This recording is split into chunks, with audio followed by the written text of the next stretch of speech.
Do you ever wonder what you'd do if life gave you a second chance?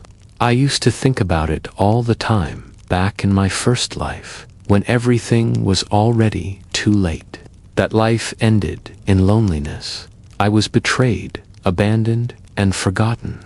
The school belle I once adored chose someone else, and all my friends, who laughed and drank with me, vanished like smoke. In the end, I died in a hospital bed, staring at the ceiling, whispering, if only I could start over. And somehow, I did. When I opened my eyes again, I wasn't staring at a cold hospital ceiling. Instead, I saw the dusty ceiling fan of my old classroom. The familiar buzz of students filled the air. My desk, scratched with old doodles, was right in front of me. And the teacher was calling roll. I froze. My heart pounded so loud I thought everyone could hear it. This was impossible. This was the exact day 10 years ago when everything began. And then I saw her, the school belle, sitting at her desk by the window, hair shining in the sunlight, laughing with her friends. The same girl I had once loved so blindly that I gave up everything for her. My chest tightened with both longing and pain. I knew exactly how this would end if I followed that path again. And then, my eyes fell on another girl. She sat quietly in the corner, her long hair covering most of her face. She wasn't laughing. She wasn't talking. Her eyes, dark and sharp, were staring at me. Not with the warmth of the belle's smile, but with something else, something intense, something that almost scared me. Her name was Hannah, the girl who, in my first life, I had ignored. But I knew something now that I didn't know then. Hannah loved me. Not just a crush, not just admiration. She loved me in a way that was almost frightening. In my first life, I brushed her off as weird and clingy. I chased the belle instead, and I never once looked back until the day I learned the truth.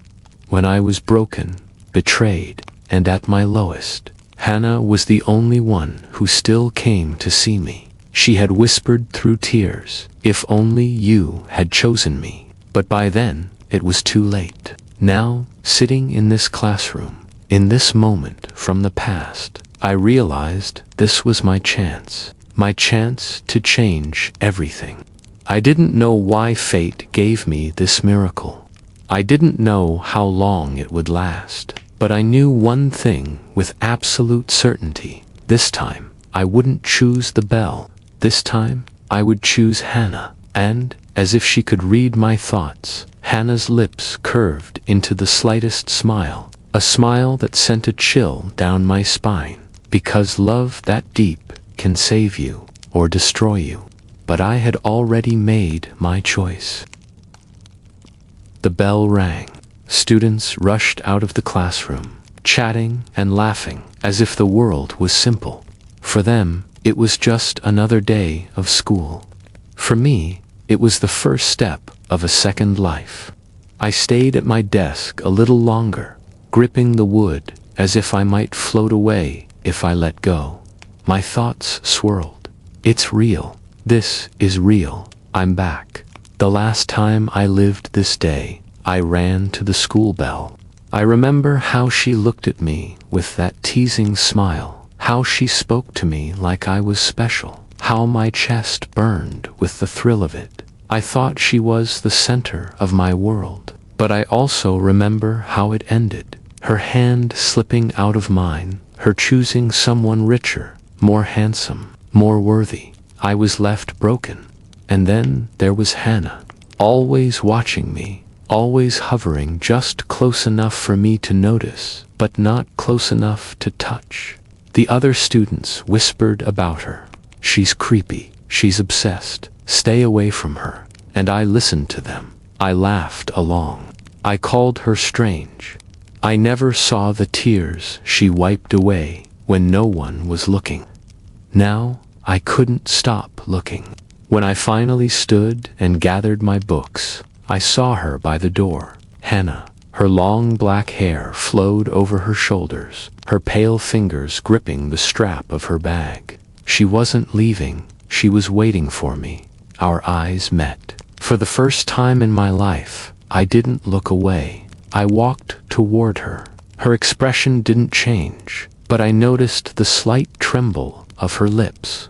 And then she whispered, barely audible over the noise of the hallway. "You looked at me today." Those words pierced me. Such a small thing, yet to her it mattered more than anything. "Yes," I answered softly. "I did." Hannah's eyes widened. For a moment, I saw something flash, in them hope, hunger, fear, and something else I couldn't name.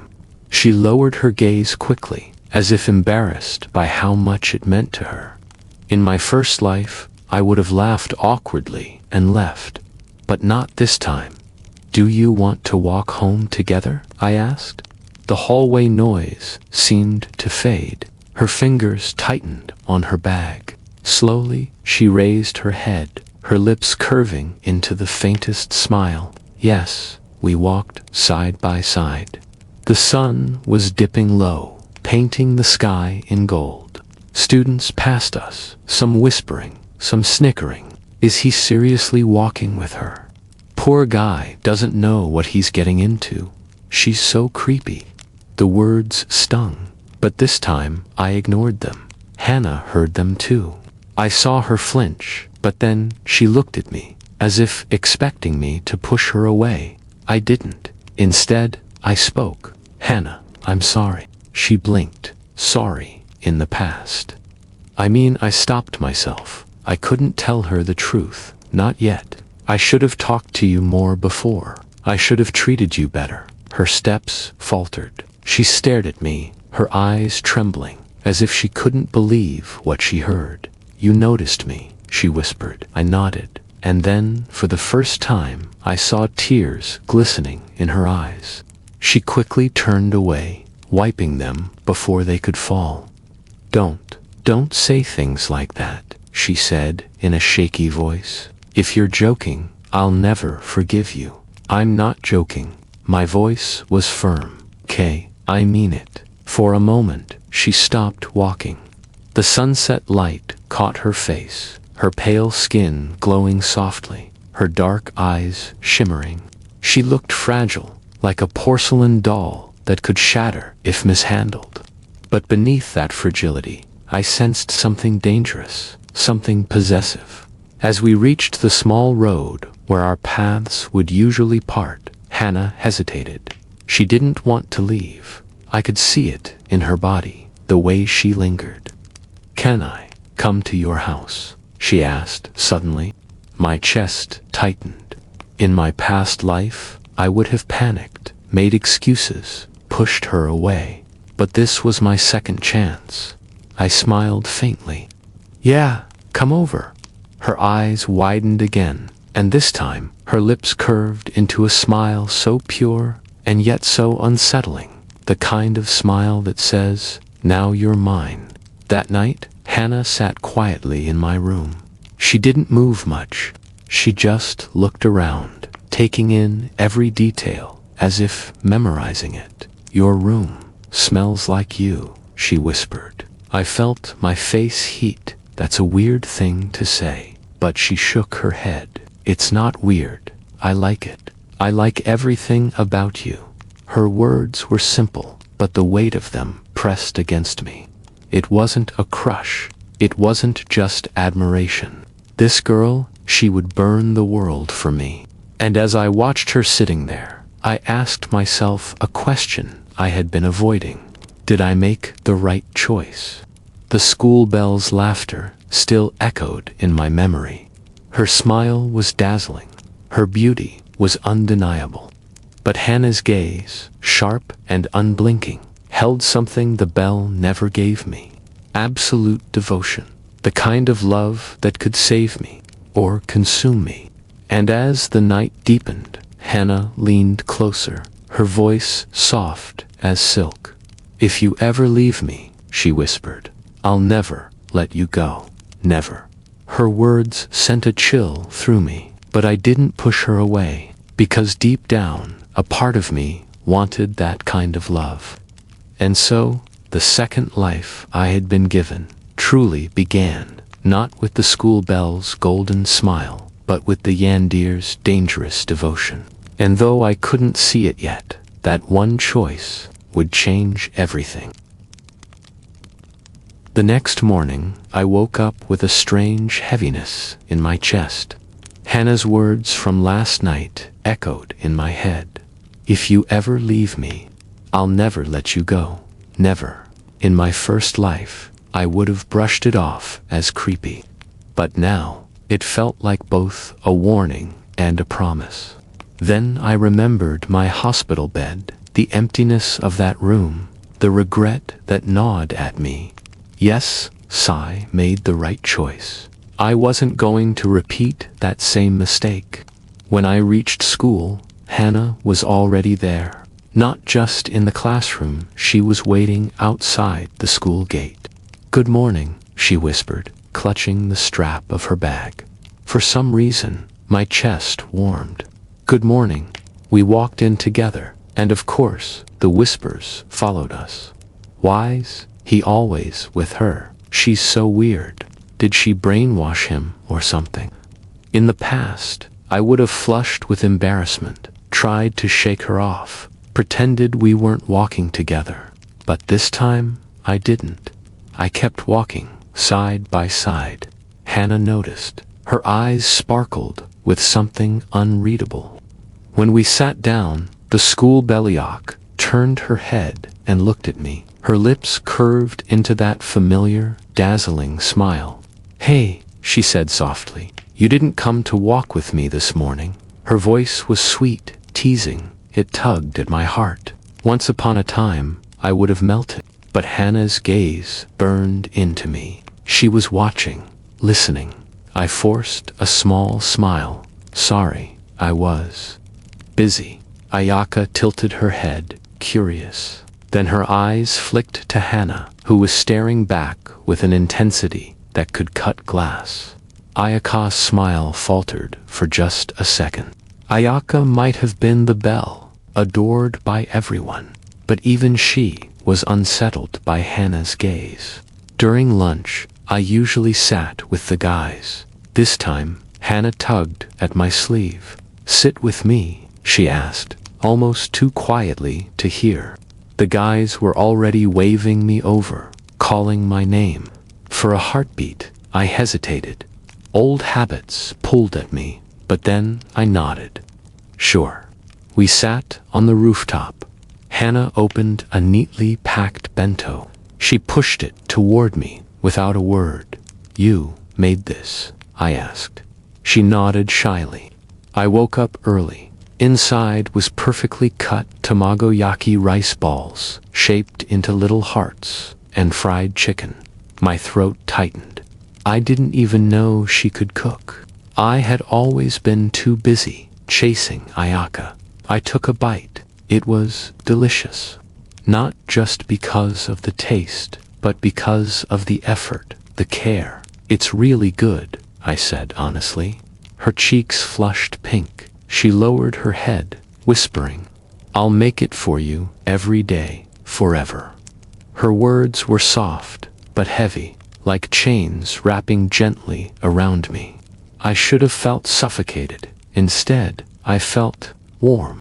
But warmth could be dangerous. After school, something unexpected happened. Ayaka called out to me. "Can we talk?" she asked, her smile gentle.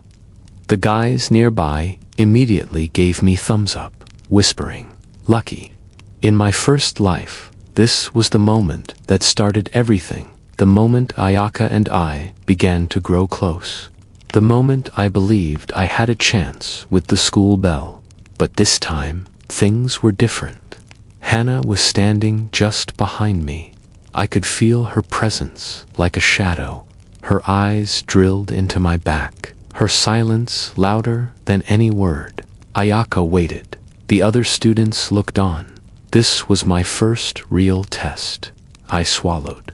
"Sorry, Ayaka, maybe another time." Her smile froze. For the first time, I saw a genuine surprise flicker across her perfect face. "Oh," she said softly, almost inaudible. She glanced at Hannah, then back at me. "Okay." She walked away, her friends whispering behind her. The crowd dispersed. But Hannah was still staring at me. And then, slowly, her lips curved into a smile. "You chose me," she whispered. "Don't ever make me doubt that, okay?" The days passed quickly. Every lunch, she had a bento ready, always carefully made, always enough for both of us. Every walk home, she clung just a little closer, her hand brushing mine like she was daring me to pull away. I didn't, but with each passing day, the stares grew sharper, the whispers grew louder. Why's he wasting himself on her? He could have been with Ayaka. Guess he likes the creepy type. It didn't matter what they said. What mattered was that Hannah smiled more now, soft, trembling smiles that felt like fragile treasures. But Ayaka noticed. Heads turned, conversations hushed. "Can we talk?" she asked again, her voice gentle. I froze. The exact same moment I had lived in my first life was repeating itself. But this time, Hannah was already at my side. She stood close to close, her dark eyes locked on Ayaka with quiet hostility. The air between them was electric. Ayaka smiled, but I could see the flicker of irritation in her eyes. "It won't take long," she said sweetly, looking at me. "Just 5 minutes." Hannah's hand brushed mine under the desk, gripping tightly, possessively. I swallowed hard. In my past life, I would have jumped at this chance. I would have followed Ayaka anywhere. But now, "Sorry, Ayaka," I said quietly. I promised Hannah I'd walk home with her. The class erupted in murmurs. The bell turned down for her. Ayaka's smile faltered for just a moment before she covered it with a soft laugh. "I see, you've changed." Her eyes lingered on me, searching, before she finally walked away.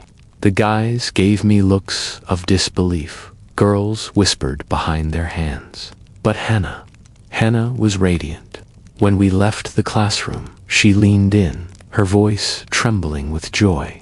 "You really chose me again." I nodded. Of course. Her grip tightened on my arm, too tight, almost painful. But she was smiling, and for some reason, I didn't tell her to let go.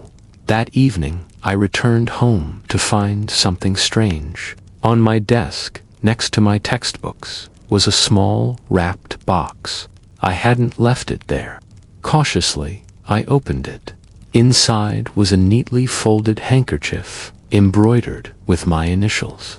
The stitching was a little uneven, like someone inexperienced had worked on it for hours. Beneath it was a note. "So you'll always remember, you're mine." My chest tightened. Hannah. It had to be Hannah. But when had she entered my house? I stood. Morning came heavy. I dragged myself out of bed, eyes still burning from lack of sleep. Hannah's handkerchief lay neatly folded on my desk, its embroidered stitches crooked but careful. I traced the uneven thread with my finger, a strange mix of warmth and unease tightening in my chest. She really did this for me, but how did she even get inside? When I reached the gate, Hannah was waiting as always. Her face lit up instantly, like the rising sun existed only for me. "You didn't forget me," she whispered, almost breathless. "I wouldn't," I said softly. Her smile trembled, fragile but brilliant. And yet, deep inside, I could feel the invisible chains tightening around me. The whispers at school had grown louder, crueler. "He's really serious about her. Guess the bell wasn't good enough." Maybe he likes being controlled. Normally, I would have shrunk under the weight of their voices, but Hannah clung to my sleeve, her touch grounding me. Still, when Ayaka walked into class, the room shifted. Conversations softened. All eyes followed her. She was radiant, as ever, hair shining, lips curved into that perfect smile. But her eyes weren't on the crowd. They were on me.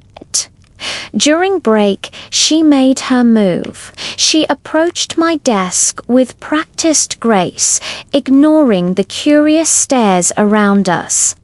"Hey," she said, her voice soft. "Walk with me for a bit." Before I could answer, Hannah's hand clamped around my arm. "He's busy," she said flatly. Ayaka's brows twitched, though her smile didn't falter. "I wasn't asking you. I was asking him." The tension was thick enough to choke on.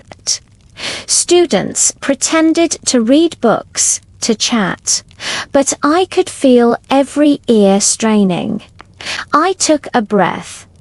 Ayaka Hannah's nails dug into my sleeve, silent but desperate. Ayaka leaned closer, her perfume brushing against me. "Are you really happy?" she whispered. The question pierced me. In my past life, I would have answered yes, with you. But now, I pulled back slightly. "I am." Her smile wavered. For the first time, the flawless Belle looked uncertain. Her eyes flicked to Hannah, who was staring at her with sharp, unblinking eyes. The moment snapped. Ayaka straightened, her voice louder now. "Fine, but one day you'll regret it." She turned on her heel and left her friends trailing behind her. Hannah didn't speak. She just rested her head lightly against my arm, like a cat marking its territory. "Thank you," she whispered. Her grip loosened, but only just. That afternoon, I found something strange in my bag. A folded note slipped between my books. My pulse quickened as I unfolded it. "She isn't what you think. She'll destroy you. If you want the truth, meet me on the rooftop after school." No signature.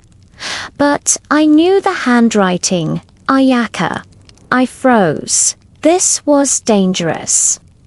In my first life, Ayaka had never written me a note like this. She had never needed to. I had chased her willingly. But this time, she was chasing me. The final bell rang. Students poured out of the classroom, laughter echoing in the halls. Hannah stood by the door, waiting. "Walk home?" she asked, her dark eyes searching mine. I hesitated. The note burned in my pocket. "Yeah," I forced a smile. "Give me a minute. I need to grab something from the teacher's office."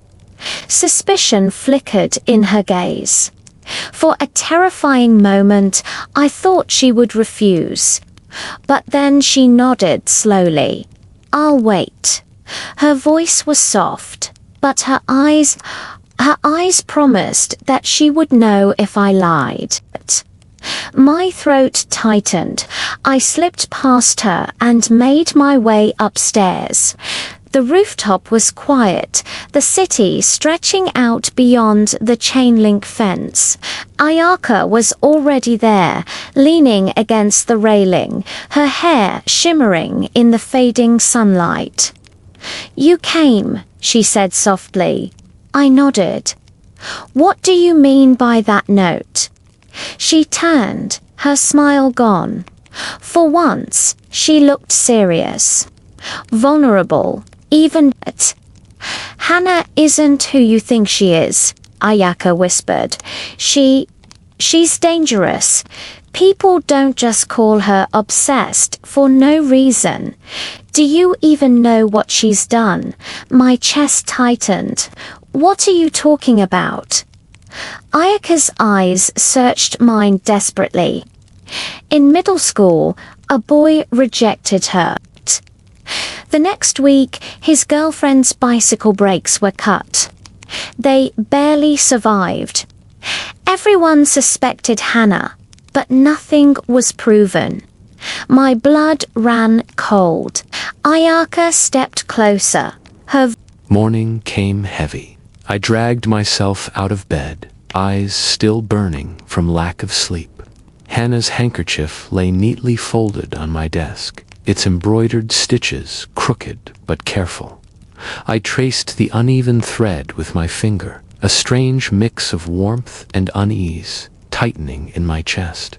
She really did this for me, but how did she even get inside? When I reached the gate, Hannah was waiting as always. Her face lit up instantly, like the rising sun existed only for me. "You didn't forget me," she whispered, almost breathless. "I wouldn't," I said softly. Her smile trembled, fragile but brilliant.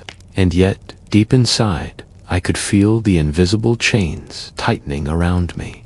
The whispers at school had grown louder, crueler. "He's really serious about her. Guess the Belle wasn't good enough. Maybe he likes being controlled." Normally, I would have shrunk under the weight of their voices, but Hannah clung to my sleeve, her touch grounding me. Still, when Ayaka walked into class, the room shifted.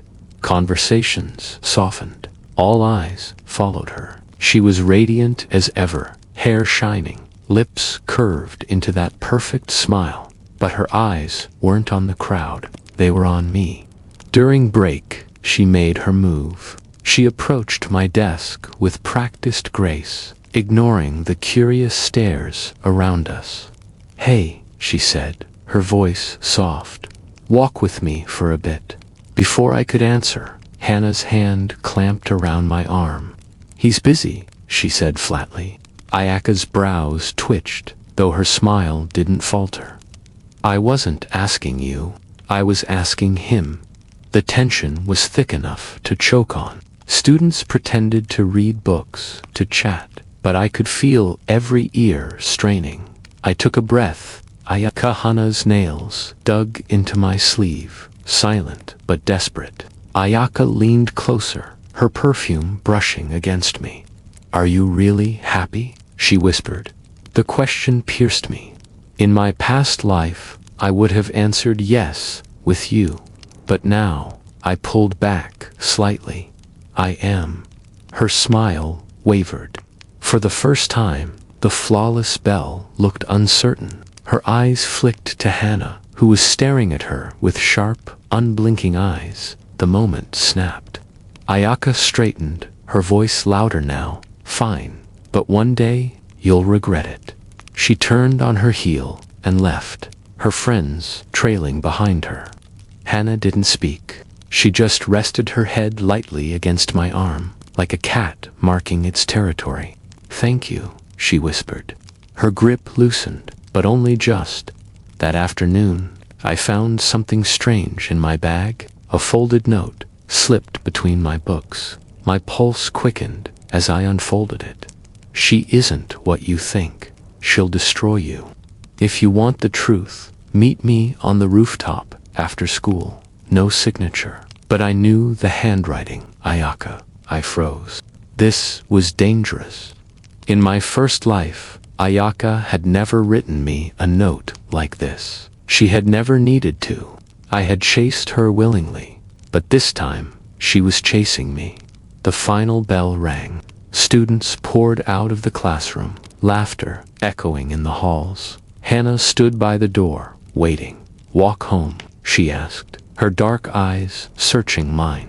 I hesitated. The note burned in my pocket. "Yeah," I forced a smile. "Give me a minute. I need to grab something from the teacher's office." Suspicion flickered in her gaze. For a terrifying moment, I thought she would refuse. But then she nodded slowly. "I'll wait."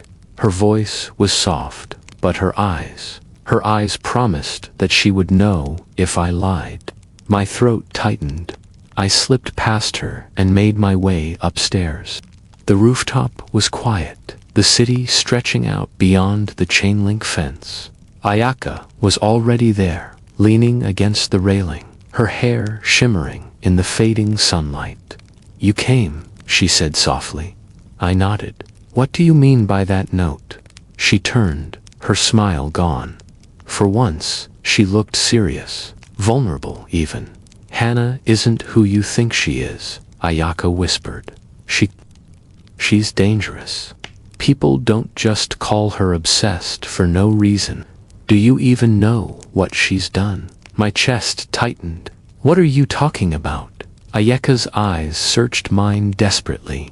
In middle school, a boy rejected her. The next week, his girlfriend's bicycle brakes were cut. They barely survived. Everyone suspected Hana, but nothing was proven. My blood ran cold. Ayaka stepped closer, her voice trembling. "And you're the one she's fixated on now.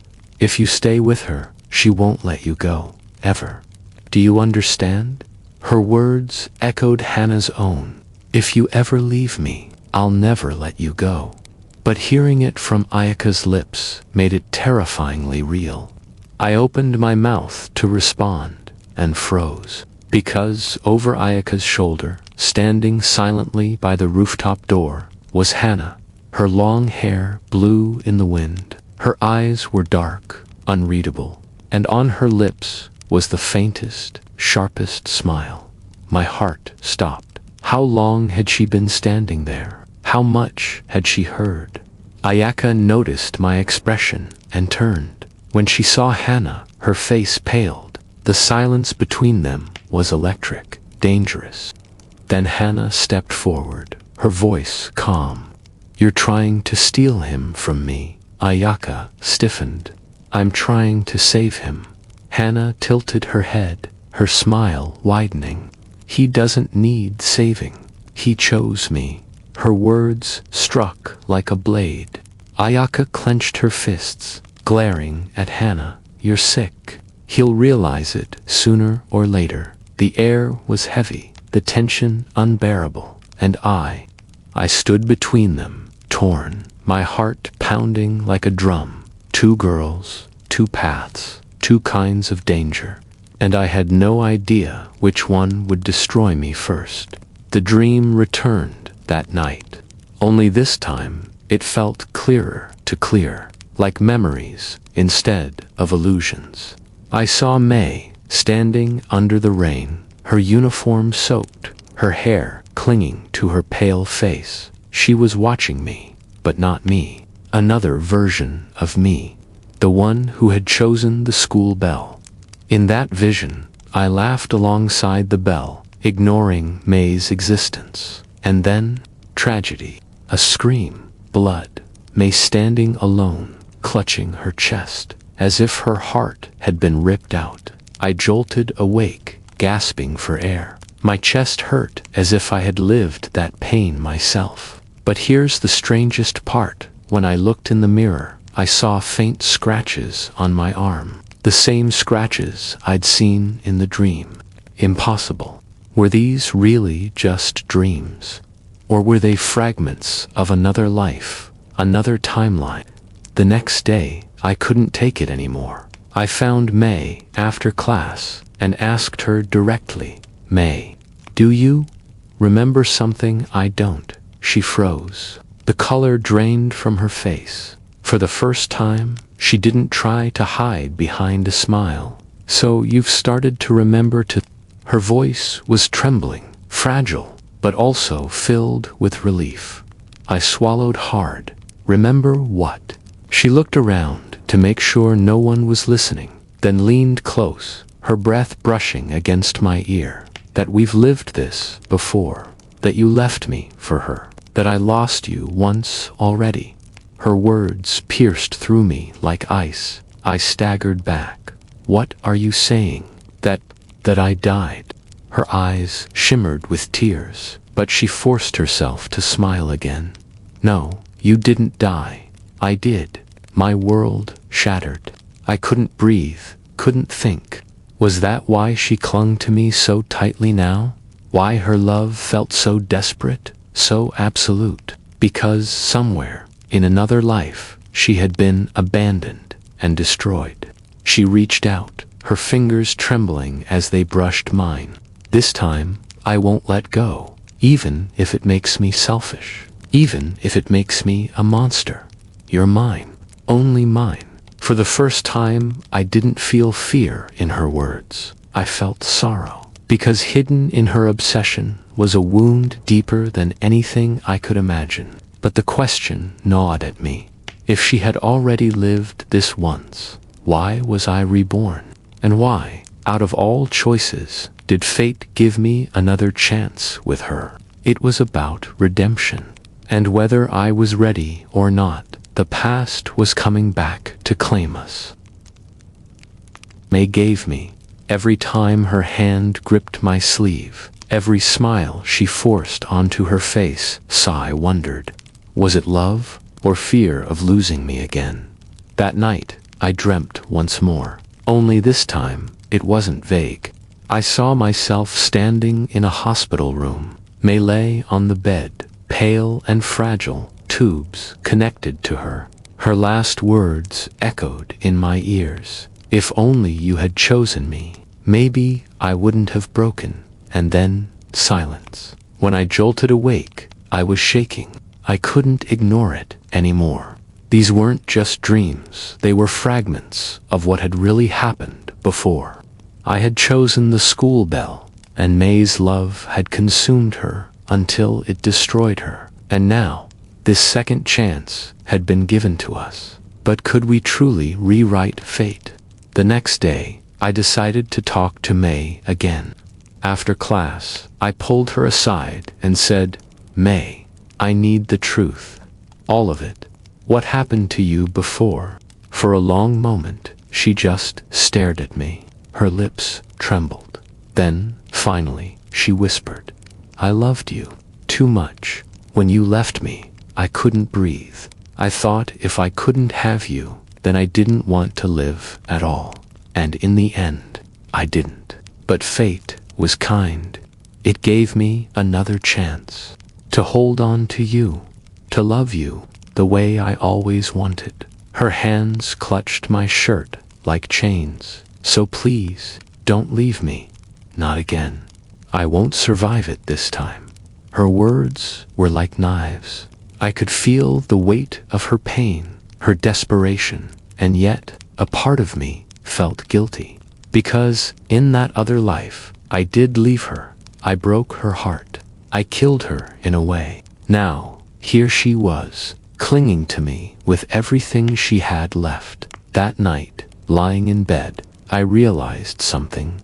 This wasn't just about choosing between the Belle or May anymore. This was about responsibility, about love that transcended even death. But there was one more thing gnawing at me. If May had been given a second chance, so had I. And fate never grants second chances without a reason. Somewhere deep inside, I felt our story wasn't over yet. Something darker was waiting for us. And whether it was jealousy, destiny, or the shadows of our past, I knew we hadn't escaped it yet. Just when I thought things were finally stabilizing between May and me, fate decided to test us again. It happened one spring afternoon. The air was warm, the campus alive with laughter. May and I were walking side by side when a familiar voice called out from behind. Hey, it's been a while. I froze. My stomach tightened. It was Hertha, school bell, radiant as ever, with that same confident smile that had once stolen my heart in another life. May's grip on my arm immediately tightened, her nails digging into my skin. I could almost feel her trembling, though her face remained expressionless. The Belle walked closer, her eyes glimmering with something unreadable. I transferred back, surprised. I forced a smile. Why, Yeah, it's been a long time. She tilted her head, her gaze flickering toward May. And you're still around too. Her tone wasn't sharp, but it carried a strange weight, like she knew something, like she remembered something. That night, the dreams returned, stronger, clearer. I saw myself standing beside the Belle in that other life. We were happy. At least, I thought so. But behind us, May's shadow stretched across the floor. She was crying, whispering the same words, again and again. Mine. He should have been mine. When I woke, my chest ached. Was this fate's cruel game? To put the Belle back into my life now, just when I had chosen May. The next day, during lunch, the Belle approached me directly. She leaned close, her voice barely a whisper. You don't belong with her. You know that, right? My throat went dry. What are you talking about? Her eyes darkened. You've forgotten, haven't you? But I haven't. We've done this before, and every time she ruins everything. I stumbled back, my blood running cold. The Belle remembered too, which meant May wasn't the only one chained to the past. That evening, I found May waiting for me outside the school gates. She clung to me, her voice trembling. She's back, isn't she? Don't let her take you away. Not again, please. Promise me. Her desperation, the way her eyes glistened with fear, it tore at my heart. Because now, I was caught between two truths. May's love, born of pain and obsession, and the Belle's claim, laced with confidence and hidden venom. Both remembered the past. Both wanted me, but only one of them could truly hold on. And deep inside, I feared that if I made the wrong choice again, history wouldn't just repeat, it would end in tragedy. The tension grew unbearable after the school bell's return. Every day, I felt like I was walking on a knife's edge. May clung to me tighter than ever, while the Belle moved closer, her words dripping with certainty. You'll come back to me, she whispered one afternoon, cornering me in the empty hallway. You always do. But when I looked into her eyes, I didn't just see confidence. I saw desperation, a kind that mirrored May's in a strange, twisted way. That night, the final dream came. I saw it, all the entire cycle. In one life, I chose the Belle, and May's heart shattered until it destroyed her. In another, I tried to stay alone, but both girls were swallowed by despair. No matter what, pain and loss followed. But this time, I was aware I could choose differently. The next day, the confrontation happened. May and the Belle both stood before me, their eyes locked in silent war. May's hands shook as she grabbed my sleeve. Stay with me, you promised. The Belle stepped forward, her gaze sharp as glass. Don't let her drag you into her madness again. You belong with me, and me. My heart pounded so loudly I could barely breathe. But then I remembered something, the warmth of May's smile when she finally let herself be happy. The way she looked at me like I was her whole world, not out of vanity, but because I was her lifeline. I stepped forward and pulled May into my arms. I'm choosing her, not because of fear, not because of fate, but because this time I want to protect her happiness with my own hands. The Belle's eyes widened, her lips parting as if to argue, but then, for the first time, her confident facade cracked. Her shoulders trembled, and she whispered, "So it's really over." She turned and walked away, her figure fading into the sunset. May buried her face in my chest, sobbing uncontrollably. You won't regret it, even if I'm selfish, even if I'm broken. I held her tighter. No, because even broken things can shine, and you're the one I want to shine with. For the first time, her tears weren't of sorrow, but of relief. And in that moment, the cycle broke. The dreams stopped. The scars of the past didn't vanish, but they became part of us, something we carried together, not alone. May's obsession softened into devotion. My guilt turned into resolve. We weren't perfect, we weren't normal, but we were real. And for the first time, across countless lifetimes, we reached the one thing fate never gave us before: a happy ending.